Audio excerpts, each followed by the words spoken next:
right, welcome to Gab and Jam, episode 333. The topic today is 20 takeaways from the silent takeover, Ted Gioia on AI's threat to music, part one. All right, so we never heard of this guy, but he had such a profound effect. Listening to the Rick Beato interviews, we watched both of them, but this is the one that we took notes on. Some of the points were points that we were like, aha, I'm glad somebody else said it. Other points were like, I never thought of things this way. And so again, we just thought that a lot of these were worth talking about, especially because AI is such a big thing. And I don't know if you guys know how I feel about AI. I know we're probably using it in a lot of the things that we already use, like songwriting. We know quantization is just another form of artificial intelligence helping us do our jobs better. However, I am very much against things like training the AI to be a better you. I'm not feeding it information. I don't go there. But anyway, that's a side note. This, again, was inspired by the Rick Beato interview. I think it was the second one with Ted Gioia. But I'll make sure I put the link below to that original interview in case you want to see it, right? But the first takeaway from this interview was AI and how he talked about AI and how it affects works of art. And what he meant was that it allows streaming services like Spotify to use AI to create music and playlists, but keep all the profits from the streaming because there is no artist royalty given. And that sucks because what AI does is comb the internet and pull together original people's art and cobble it together and make something new, but there is no attribution given to the original work, and that really sucks. So, and same thing with the painting and photographs and all that. It brings together all of these elements, which means it really, somebody should be getting some payment from them using, the different works of art that they put together to make that new piece, right? So that was, again, is something we kind of knew, but he made that point, and we thought it was definitely worth our time to mark that one down. The second point from the silent takeover is that artists against big platforms like TikTok or Spotify are going to lose because, again, there's so many people that stream from these big platforms. So people like, they said Universal Music had to go back to TikTok because, of course, TikTok is international and has so many viewers. So, again, they tried to fight the big streaming platforms, but it didn't work, right? And then, of course, Joni Mitchell had to go back to Spotify and put her music back on there because, again, it's hard to reach a wider audience if you don't use these services, right? He says in that point that big companies will win in the end because they reach so many people, what we just said, right? All right, so the third takeaway, which I thought was worth mentioning, is he talks about this artist called Johan Roar, R-O-H-R, and I had never heard of this guy. He tells the story. It's interesting about this guy who has 656 aliases and has more streams than Michael Jackson. So here's what he said. He said, the music is banal, and it's not good for artists nor listeners because he says companies are maximizing profits, but it's not good that listeners don't know the name of artists or songs that they listen to. And that struck a chord with me because that's one of the biggest complaints that I've had, that even when I like a song and I go try to figure out, who does it, sometimes it ends up being a one-off, or the fact that sometimes I have no connection to the artist as a whole. It doesn't feel the same. It doesn't feel like you're following someone, like you're buying into someone's world. It just seems like I'm just consuming something disposable and I throw it away. I use it for this purpose and throw it away. Whereas I'm used to, back in the olden days, like when I discovered Prince, I heard the music and then, try to find out more about the artist. And then after a while, I'm like, oh, and then you have this other music and then this is who you are. And it just brings you in a different way than the way things are now. So this talk about this guy, Johan Roar, really sparked that for me. And the reason why I don't affinity for some of the newer quote unquote artists is because they're not like complete. I don't know. They don't have a world. A lot of times, again, it's just a one-off, or they're working with outside people, and that's not really their sound. Or I don't know. It just doesn't feel. I don't feel as connected to a lot of the artists that even I may even like a song or two, but I don't end up in their world. Okay, so the next point that he makes, number 4, he talks about the prediction that he made nearly 20 years ago that streaming models don't work. And what he says is that Netflix and Spotify can't make the money that they need to because they allow folks to stream endless amounts of content, and they have to pay royalties to those artists that and to the movies that the content is being streamed from, but that they can't charge you enough to be able to pay all those royalties. And he said that's why now it's finally starting to catch up, and they're trying to charge more and more, but that's $10 a month, $15 a month is not going to cover endless amounts of content. If you're paying royalties to all of that, all those people and all that material. So that was a really good point. I had never thought about that before.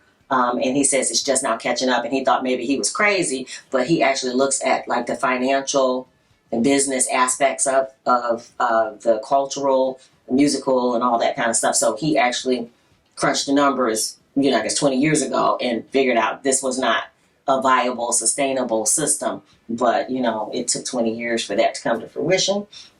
All right, the 5th point that he made in this interview, this Rick Beato interview, is that being cool is a cycle that lasts 50 years.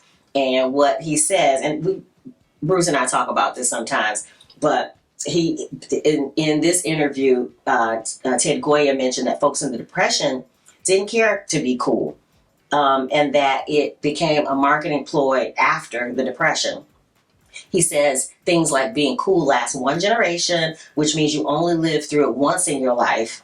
And he gives the example maximalist music, like those 12-minute songs with 5-minute intros and all that used to be all the rage, back in the 70s, the longer form song. And again, you get into the maximum, the largeness of it, the movements, things like Sondheim and Bacharach. He says that lasts one generation, and then they fall out of favor, and then the next generation has to discover it for themselves for it to come back again. And this kind of goes kind of to another point, but it's aside to this point.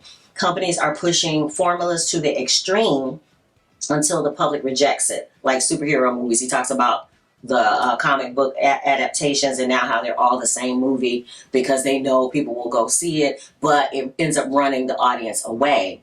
And then that makes it no longer a cool thing to go see. Who wants to go see it if we know it's the same movie as the other 5 versions of the movie? So, yeah.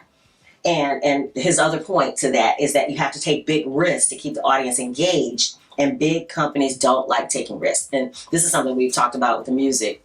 That's why independent artists right now kind of have an advantage, and I think that's what he's going to talk. I'm going to mention later, but we feel like DIY rock stars, independent artists, have an advantage right now because we are free to just be who we are and don't have to worry about that, and that is probably going to pique someone's interest a little bit more if we're just expressing ourselves versus if we're trying to follow a formula. Which, if you were on a major label, you're probably following a formula because that's what they like, right?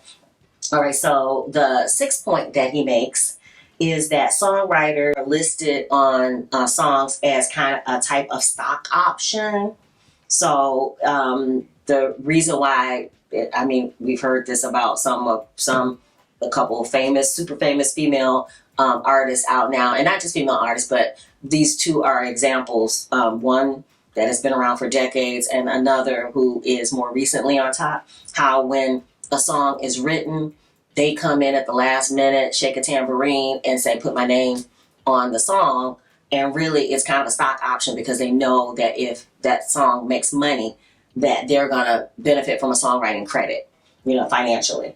But he says that's with no real concern for creating the art. It's not like they were there from the beginning, or that tambourine shaking made all the difference. It's just the fact that they know they want that songwriting credit.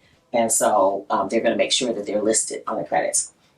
All right. And again, he has so many good points. We have a blog post that talks, that I guess elaborates on some of these. So make sure you check that out. I'll put the link below. The 7th point that he makes is that artistic companies are run by accountants and lawyers, which is not healthy for the future of music. And we've talked about this. Bruce and I have talked about this, how, again, the bottom line is usually more important. And that even if we were A&R people and we had to pay our bills based on the artists that we brought to the record company, we may be a little bit more, quote unquote, careful to pick what we think other people might like, more so than just saying, oh, I just love whatever this particular artist is doing. Because again, it's easier, again, to sell something to people that you already know they want. It seems easier, right, in the beginning, right? So he says that's not healthy for the future of music, that these artistic companies run by accountants and lawyers are spending more time pushing old music because it is more profitable, but it's to the detriment of new music and developing new artists, right? He says instead of putting in the work, the record company will not sign a new artist that is not already popular and are giving away more of their leverage to this artist that has already built its own following, because that artist is going to expect more money and power up front. So again, it's to the detriment of the company even. All right, so that was a really good point. And we know that that's the whole DIY rockstar ethos, is that even if you want a major label deal, you're still going to have to prove that your music has followers, fans, listeners, that people are interested in who you are as an artist, and you have to bring that to the table if you're planning even to get a major label deal. So again, okay, so the 8th point of this Rick Beato video of Ted Gioia is that something I mentioned a little earlier, that there's a battle of the micro versus the macro culture. And what he means is the small operators versus the large companies. And he says that, of course, like we just said, an independent artist is edgier and more free versus someone who is a part of the macro culture, which means that there are rules, there's more conservatism. And he gave the example that YouTube now has a higher ad revenue than Netflix, because people are going there looking for or finding more of what they want, the independent things and, quirky little things and all that, versus, Netflix, who, now they used to be a little bit more, taking chances, but now they have a profit margin to meet. So, they have started, they developed their a culture and they kind of stick to that. And he says, another one of his points, small companies are vibrant and attract folks because of the passion people feel from it. And he says people like the unpredictability of this erratic thing. And I can testify to that with our daughter. She likes to go on and find these edgy little people and podcasts and YouTube videos and that kind of thing. And I'm like, these people I've never heard of, but I'm exposed to them through her. But she's just looking for something new. And that's how she finds it, through TikTok, through the X, formerly known as Twitter, through YouTube. So yeah. All right. The 9th point is that he makes in this interview with Rick Beato is that there is a crisis of trust in the world today. And we kind of know that because, I went to college for 14 years and have 3 degrees. People don't trust universities. People don't trust politicians. People don't trust the media because microculture is more honest, like kind of what we talked about in the last point, is more honest and authentic, and people want to believe in something.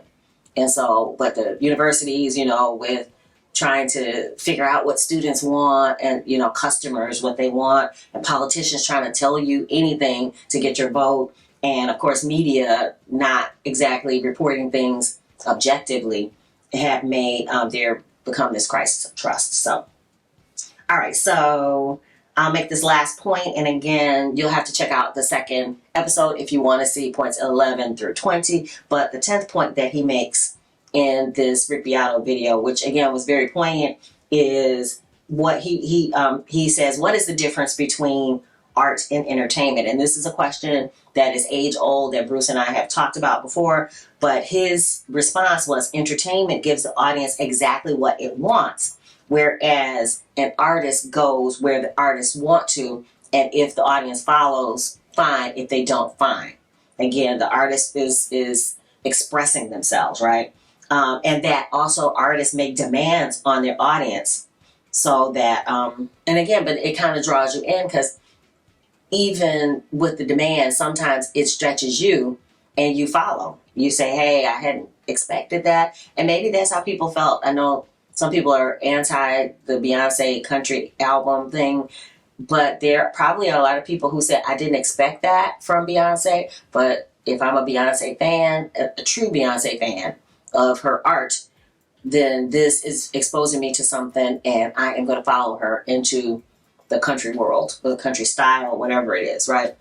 So those were just the first 10 points from this interview. And again, there were so many. I just had to choose the top 20 ideas. And this, of course, is the first 10. So if you want to see the rest of them, you can either check out the blog post below, which is going to have all 20, or make sure you check out the next episode next week so that you can see the rest of the takeaway.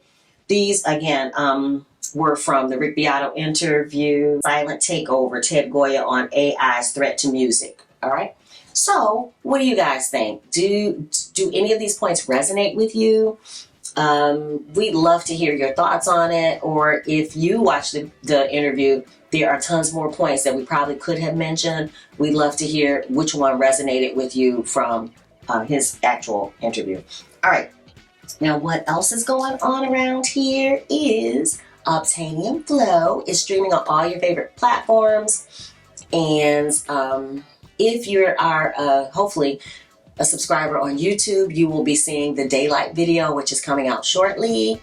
And I don't know, if you dig the vibe and you want to be a part of the tribe, be sure to subscribe. We're wishing you love, peace, and chicken grease. Yeah.